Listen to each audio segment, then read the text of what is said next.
Conquest. And we're, if I've counted right, we're on the first canto, chapter 7, text 6, 176.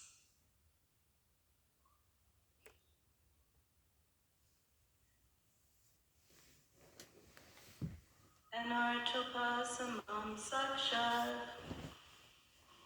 Are we all there? 176.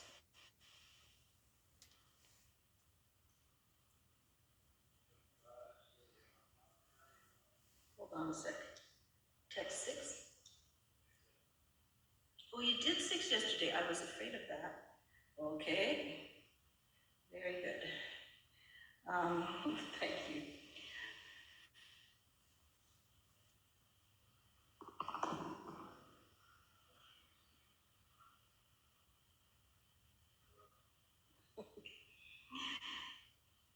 Yasyam Vaishruyamanayam Krishne Paramapurushe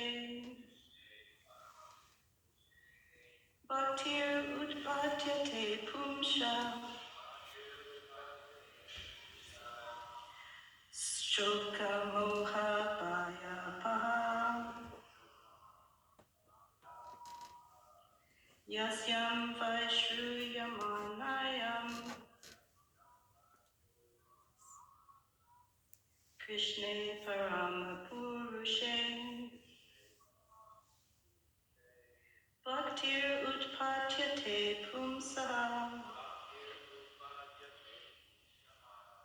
Shoka Moha Payapaha.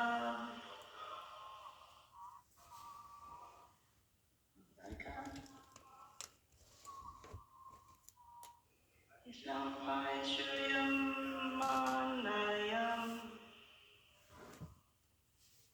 Krishna Parama Purushe Pumsaha Shokamoha Bhayapaha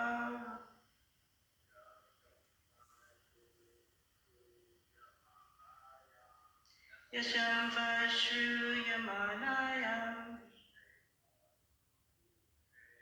Krishna Parama Purushe Bhaktir Utpajate Pumsaha Shoka Moha Bhayapaha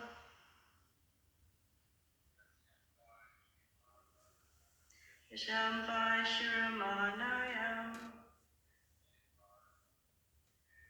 Krishna Parama Purushe Bhaktir Upajate Pumsaha Shokam Moha Bhayapaha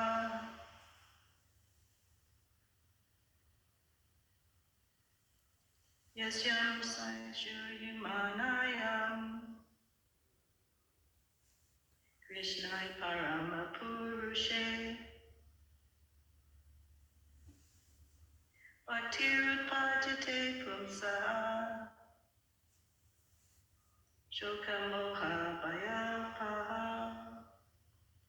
Is there anyone online who would like to chant the verse?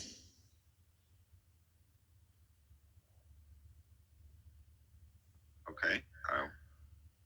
Purusha Bhakti Uttapadyate Pumsaha Stoka Moha Bhayapaha. Anyone else?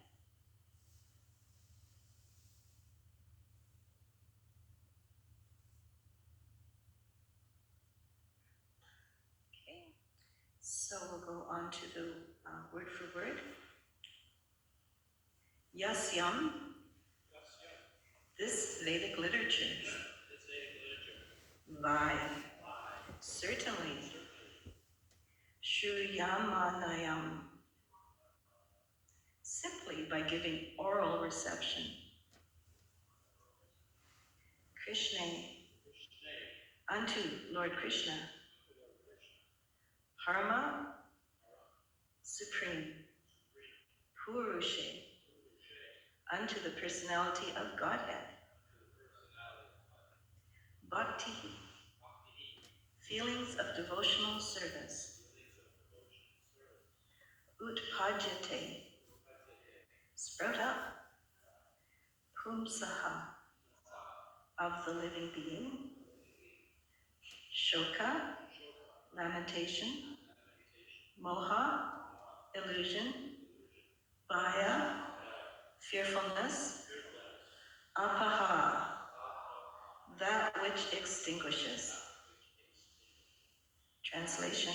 Simply by giving oral reception to this Vedic literature, the feeling for loving devotional service to Lord Krishna, the Supreme Personality of Godhead, sprouts up at once to extinguish the fire of lamentation, illusion, and fearfulness. Repeat after me. Simply by giving oral reception to this Vedic literature, the feeling for loving devotional service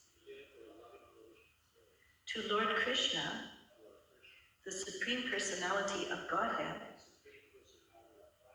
sprouts up at once to extinguish the fire of lamentation, illusion, and fearfulness.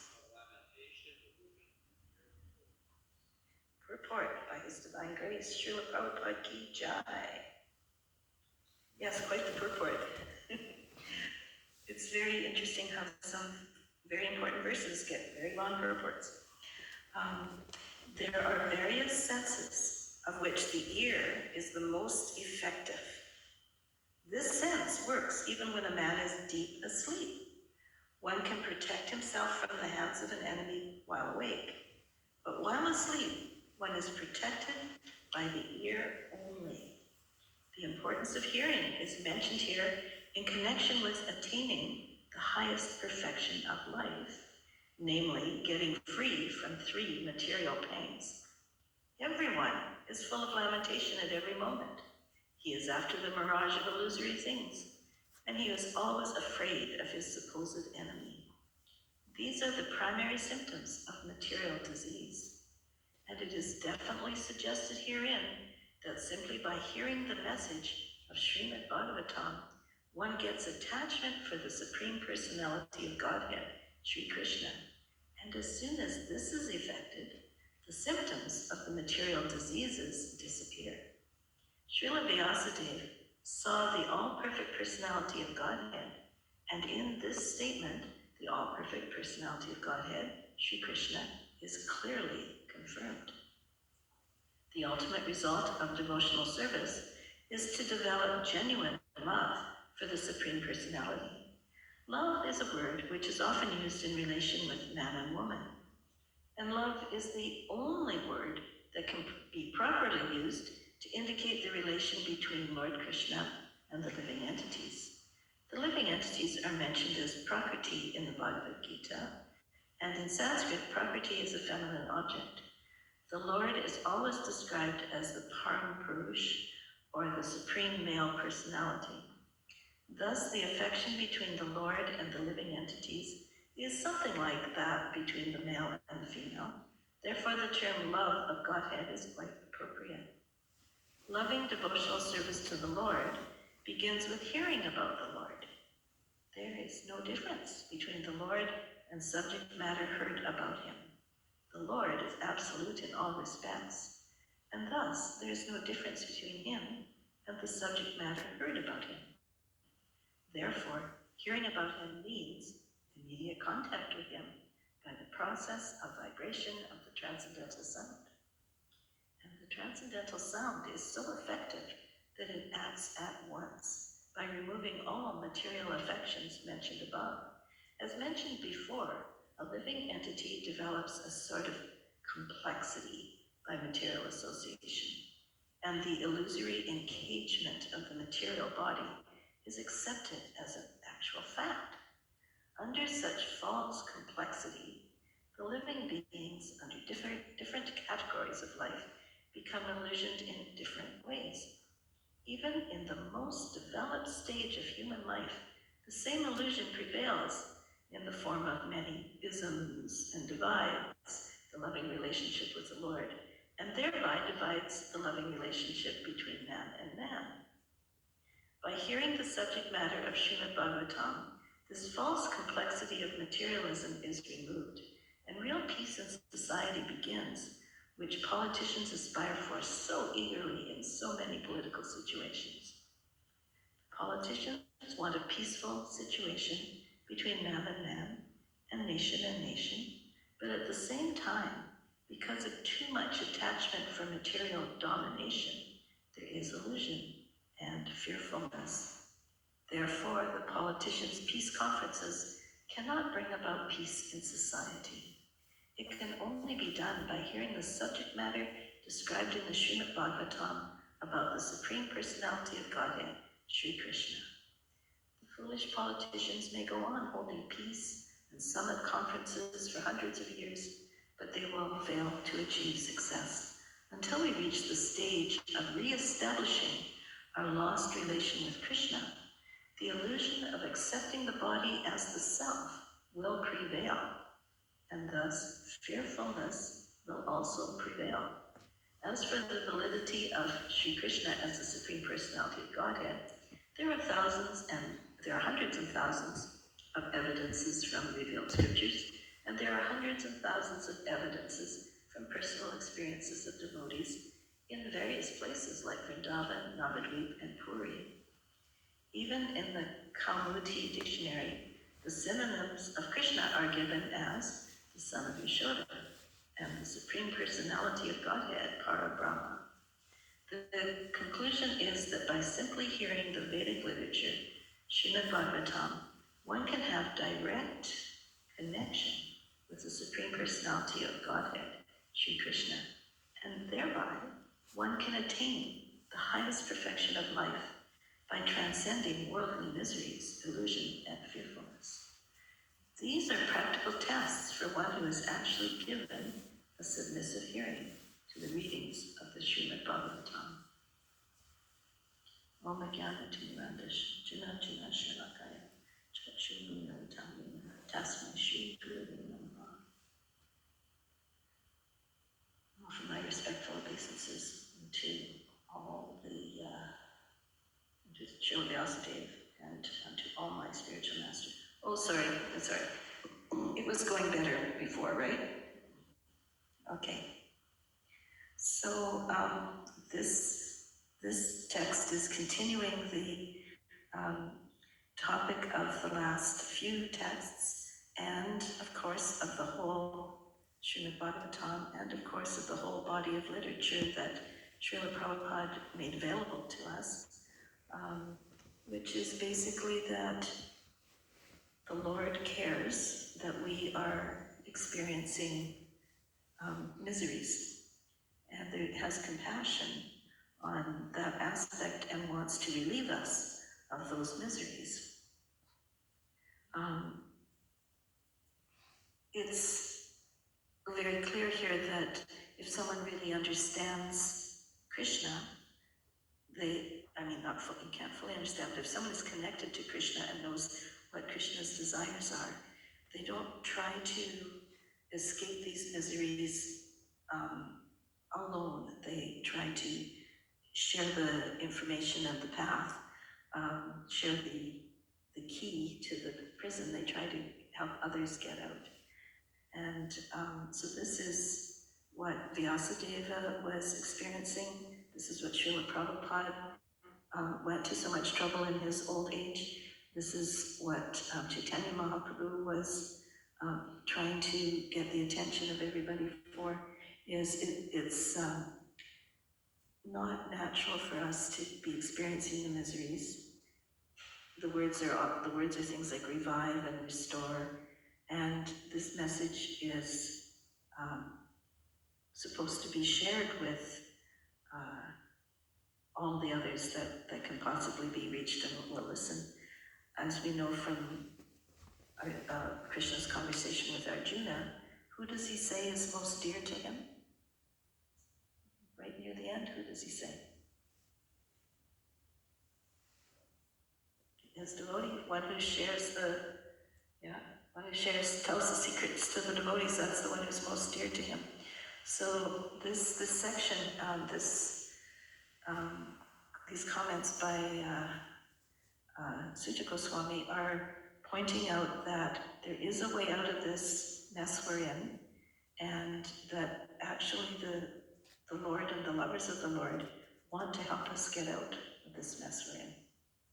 This purport says a very interesting thing about the symptoms of the mess that we're in. I don't know if you've ever had a condition that you weren't sure what it was and you've looked it up on WebMD, right? A medical condition, okay, what does this bump mean, or what does this pain mean? And you go online and Google it and you get to like WebMD or some of the, things they'll tell you what the typical symptoms are of that condition. And then if you know the typical symptoms, you compare that to your own situation and you go, yep, I have that, or nope, that's not what I've got.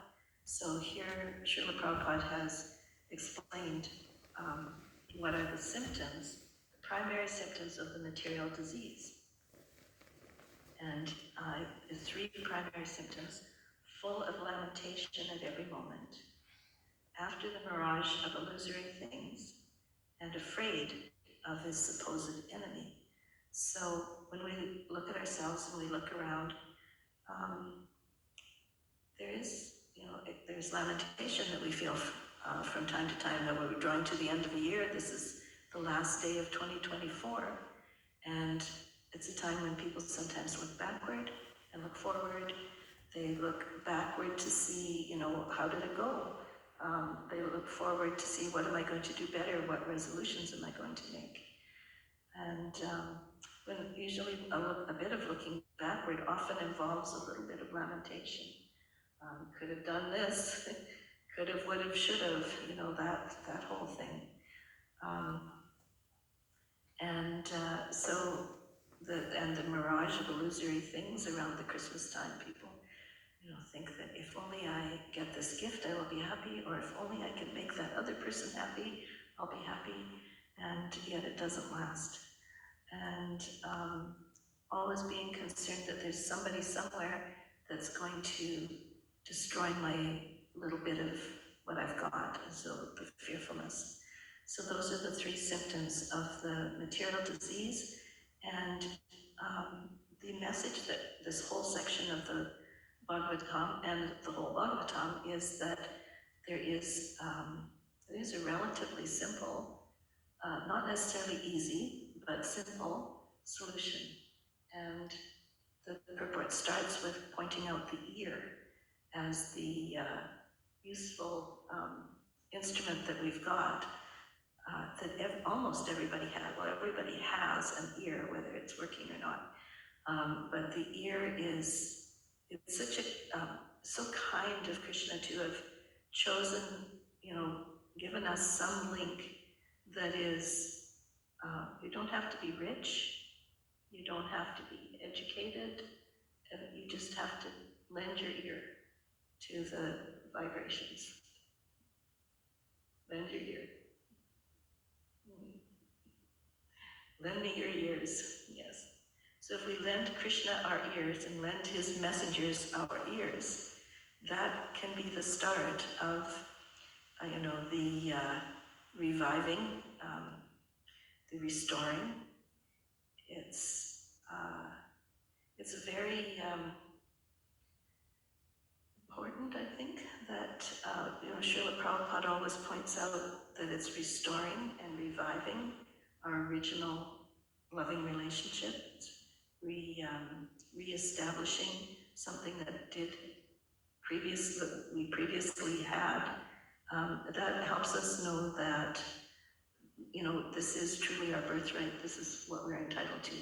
There's nobody that, like I myself, don't need to think, well, maybe that's for everybody else, but it's not for me. And also I can't think, that's for me and everybody except that one over there that I don't like very much. So it's actually, reviving our lost relationship for everybody. So that's been an important message, I think, of this section. And of course, this is the start of, 11 cantos. This is only the first canto. And these are the basic requirements that we need to understand in order to progress through the Srimad Bhagavatam. So, since that was such a long purport, what time is it now? 8:30. Okay, good. Yes, please. Is there another mic, Favorite?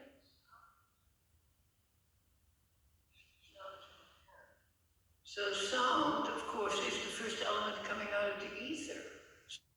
So this is, even if you have access to one element, not even four, you are properly situated because this is Shabdam. So sound is most important. The last one is smell. That's not bad coming from the earth, but might not liberate you. But sound liberates. Sound. First stimulus. It's amazing. It's so kind.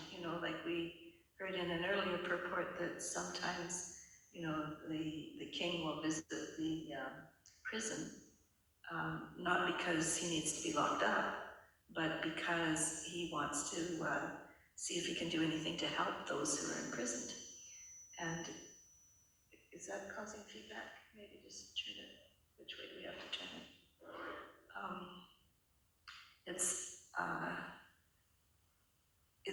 Krishna's not making it hard for us to return. He's making it as easy as possible.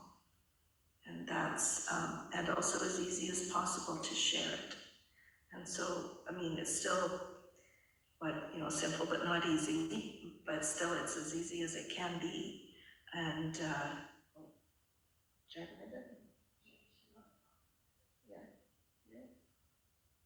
he's sharing it, yeah.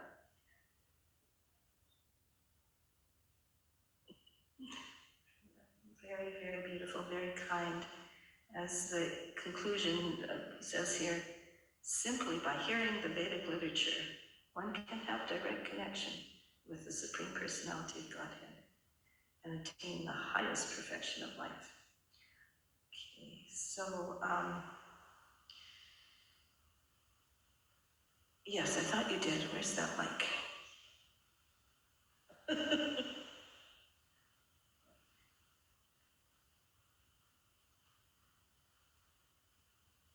Hare Krishna. I was thinking about how the ear is supposedly the most important sense, and I'm trying to think of other examples. And you're driving in your car, and then you'll hear an emergency vehicle before you see it. So then you do the needful. Or if you're driving in India, you hear the vehicles more than you see the vehicles. I'm here. Exactly. So, the ear can precede seeing. Sound can precede seeing.